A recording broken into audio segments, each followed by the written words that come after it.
volta ao seu programa e muitas participações aqui falando sobre o chocolate e outras coisas. O Mariano, por exemplo, Mariano Jaime Marijai Drive, ele tá me lembrando aqui. Tá combinado o nosso encontro, porque ele tá lembrando de quando eu falei os horários aqui do seu programa. Mas se no Brasil são 17 horas, aqui em Angola, será que horas? 9 da noite, pelo menos é a informação que eu tive, tá certo, né, Mariano? Um abraço para todo o pessoal da Angola que acompanha a gente e outros países da África.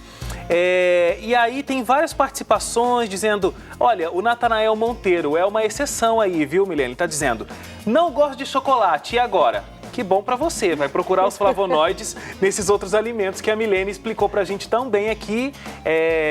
Tomate, morango... cereja, ameixa, uva, suco de uva, brócolis. Melhor para você, viu?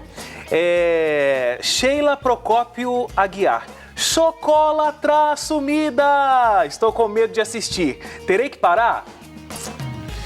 Ah, é a Sheila de ontem que estava aqui comigo me ajudando a arrumar a casa inteira. Pois é, Sheila, vai ter que parar, viu? Laís Macedo, adoro seu programa e chocolate... Deu uma risadinha, acho que deve ser apaixonado também. Aí, olha, tem uma pergunta bem interessante aqui. É da Vânia Charamba. Tem intolerância à lactose e soja. Por favor, me ajude a encontrar algo que substitua o chocolate, pois cacau puro aqui em Pernambuco, Jaboatão, não existe. Olha...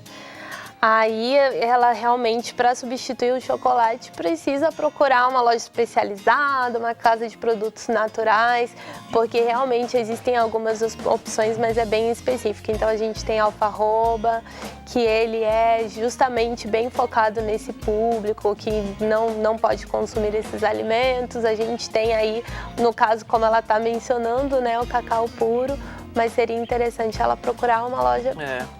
Agora, Vânia, deixa eu te dizer uma coisa, eu não sei se a sua preocupação é que você não pode comer chocolate e aí você não vai conseguir os nutrientes que o chocolate tem. Então isso já ficou claro, você pode conseguir encontrar os flavonoides nesses outros alimentos que eu acabei de mencionar aqui junto com a Milene. Então, quanto a isso, você não precisa se preocupar. Agora, se a sua preocupação é porque você gostaria de ter o sabor do chocolate, mas você tem alergia à lactose e alergia à soja, desculpa, porque você vai procurar esses chocolates aí, não tem o mesmo sabor, você não vai conseguir encontrar o sabor do chocolate nessas substâncias, nem no alfarroba. É muito diferente, não é chocolate, é alfarroba. Às vezes você coloca em algum prato, até dá o efeito de chocolate, mas o sabor é completamente diferente. Exatamente. Né? Aí a própria... eu acho que eu já entendi a dela, porque ela depois postou embaixo. Ai, que vontade de comer chocolate. Desculpa, Vânia, você vai ter que ficar na vontade, porque realmente não tem um substituto aí. Adriana, seu programa sempre trazendo boa informação, bom demais. Obrigado, Adriana, obrigado que você está acompanhando aí o seu programa.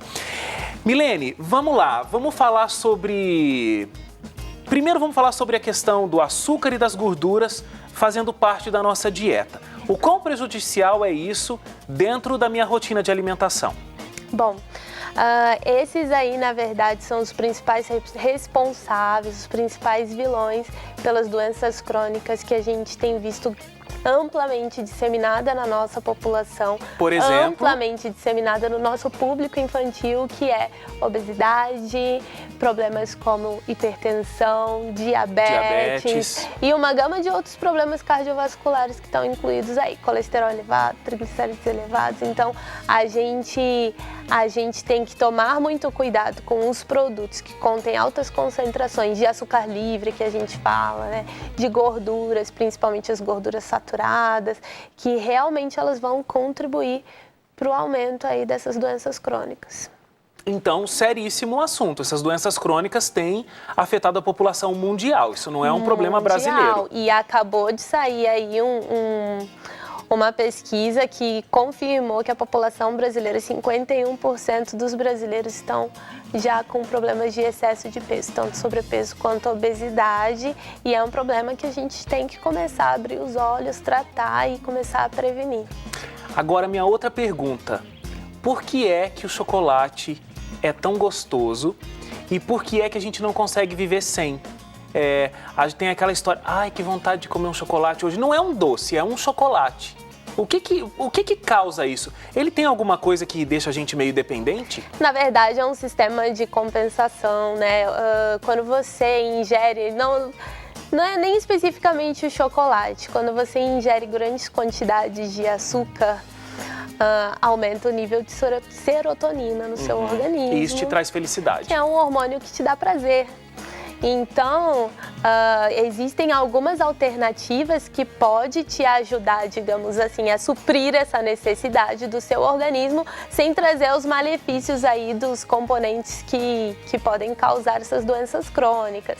Então, a gente pode tentar consumir alimentos que contenham carboidratos, só que carboidratos complexos. Então, eles vão suprir essa necessidade, vão, digamos assim, jogar o açúcar no seu sangue, mas de uma maneira controlada, contendo nutrientes, contendo outras substâncias que vão ajudar o controle. Agora, exercício físico proporciona aumento de serotonina, né? Exatamente. Então, se eu pratico exercício físico, automaticamente eu vou ter menos essa vontade de compensação aí, que é o que atrai a pessoa para o chocolate. Exato. A gente fala bastante da alimentação, mas a gente tem que ter atenção no nosso estilo de vida, né? Então, existem várias maneiras que a gente busca a compensação, né? De prazer, de bem-estar. Então, a alimentação é um desses fatores, como você mencionou, atividade física e vai aí sono adequado e outros fatores do estilo de vida que a gente pode... Tem algum outro alimento que pode desencadear a produção de serotonina? No nosso organismo, existem alimentos bem específicos que eles ajudam na produção de serotonina, inclusive até, principalmente os que são fonte de carboidrato, né? Basicamente, são esses. Batata, arroz, macarrão, pão, né? E os doces em geral, digamos esses assim. que deixam a gente mais gordinhos. Exatamente. Entendi. Mas eles trazem essa sensação de felicidade. Exato. Agora, é tão legal a gente pensar que Deus criou o nosso corpo como uma máquina muito perfeita e deu todas as regras para que ela funcione bem, né? Só que a gente não vai fazendo porque a gente tem preguiça ou porque a gente não está acostumado e a gente vai tendo que dar esse jeitinho. Então, o nosso corpo foi criado para o movimento, para fazer atividade física. Exato. Eu não faço. Eu tenho uma diminuição da serotonina. Aí eu vou lá, como um chocolatezinho para poder aumentar essa produção, para me deixar feliz. E aí eu pego e tenho todos esses prejuízos. Gordura, açúcar, que pode causar todas essas doenças que você falou. Obesidade, a obesidade infantil, diabetes... Colesterol elevado. Alto. Então, a gente tem justamente que trabalhar nessas outras estratégias. É interessante que nas leis da alimentação, a gente tem 4 leis que Escudeiro, né, que foi o pai da nutrição na Argentina, ele determinou para uma alimentação equilibrada. Então, ele menciona que a gente tem que ter variedade, a gente tem que ter equilíbrio e tudo isso é bem assim visual quando a gente vê a pirâmide alimentar, não é verdade? Então a gente vê uma distribuição de alimentos desde a base, que são os alimentos que a gente deve consumir em maior quantidade, até o topo, que são os alimentos que a gente deve consumir em menor quantidade. Então a gente tem que tentar esse equilíbrio dos diferentes grupos de alimento, lembrando que ali principalmente o que está bem pertinho da base, além dos cereais, a gente tem que consumir muitas frutas, muitas verduras, que são alimentos riquíssimos em compostos bioativos. Quando eu falo compostos bioativos, não são só os flavonoides.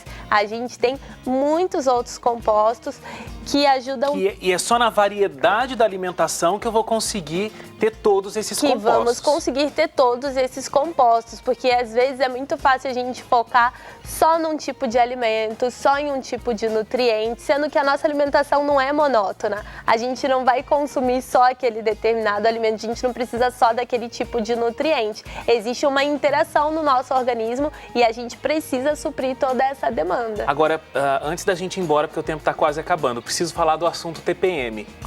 Por que é que as mulheres têm essa necessidade do chocolate nesse período? É a mesma história da serotonina. As mulheres, elas têm um desequilíbrio hormonal, digamos assim, né? E existem muitos sintomas que as mulheres podem ter.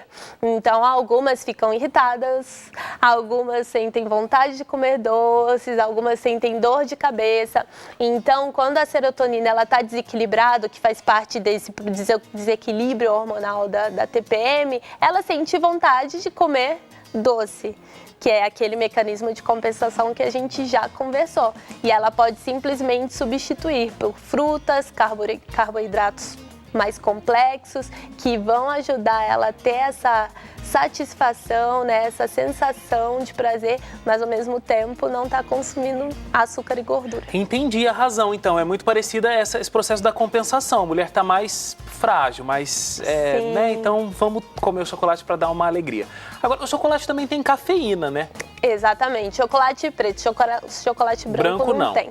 Mas chocolate preto contém essa substância, a cafeína, que é também um estimulante. Então, existem muitos estudos aí que relacionam esse estímulo com as funções cerebrais, né, com o ânimo e com outros benefícios aí de prazer, mas também tem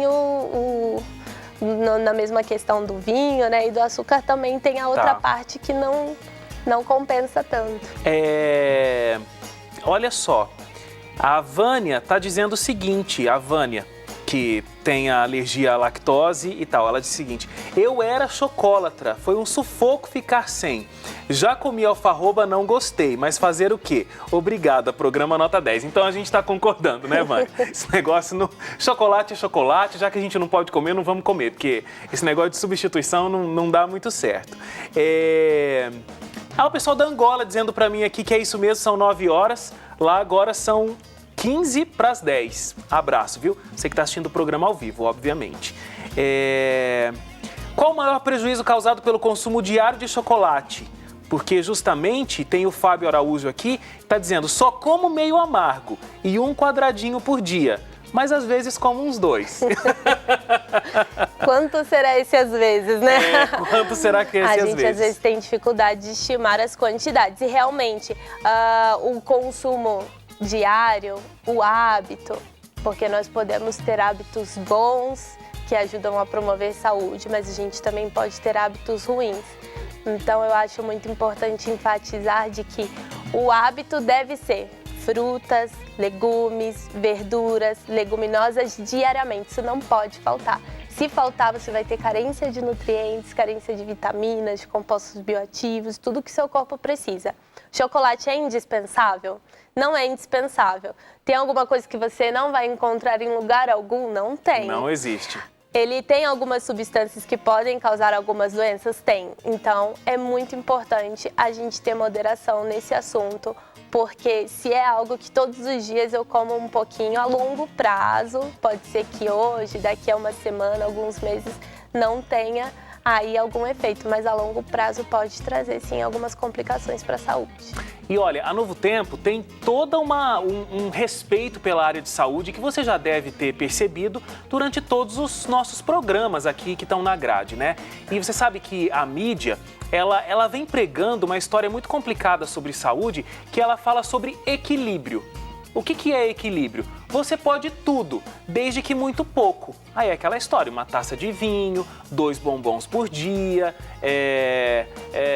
2 bombons por semana, já tô querendo aumentar aqui. 2 bombons por semana. Se você beber, bebe, pode beber, mas se você beber, não dirija. Então, esse é o equilíbrio. A gente entende bem diferente. A gente, ao invés do equilíbrio, a gente usa a palavra temperança. O que é temperança? É o seguinte, não use nada do que não é bom. E o que é bom, aí sim você tem que usar com moderação.